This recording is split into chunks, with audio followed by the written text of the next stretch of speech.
આણંદ બોરસદ માર્ગ પર નાવલી નજીક આવેલા ફર્નિચરના શોરૂમમાં ભીષણ આગ લાગતા અફડાતફડી મચી હતી। ભીષણ આગની ગરમીથી નજીકમાં આવેલા પોલ્ટ્રી ફાર્મમાં 200થી વધુ મરઘા મોતને ભેટ્યા હતા। આણંદના બોરસદ માર્ગ પર નાવલી નજીક શિવ ફર્નિચરના શોરૂમમાં આગ લાગતા અફડાતફડી મચી હતી।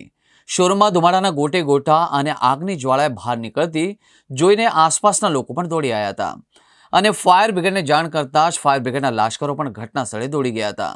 પરંતુ શોરૂમમાં લાકડાનું ફર્નિચર હતું અને આગ ઝડપથી પસરી આગ ભીષણ બનતા અન્ય ફાયર ફાઇટર બોલાવવામાં આવ્યા હતા અને 4 ફાયર ફાઇટરની મદદથી આગ કાબૂમાં લીધી હતી।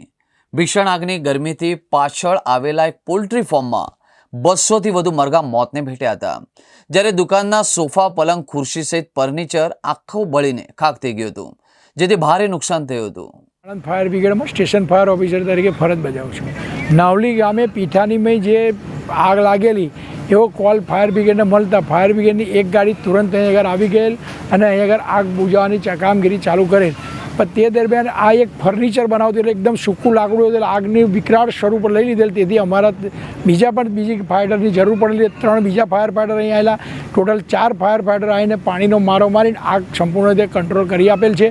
તેમ છતાંય પણ પાછળ બાજુમાં એક પોલ્ટ્રી ફાર્મ હતું, ત્યાં આગળ અંદાજિત 200થી 300 જેવા મરઘાને મૃત થયેલ છે શેકાઈ જવાથી ગરમીને લીધે, એવું જાણવા મળેલ છે।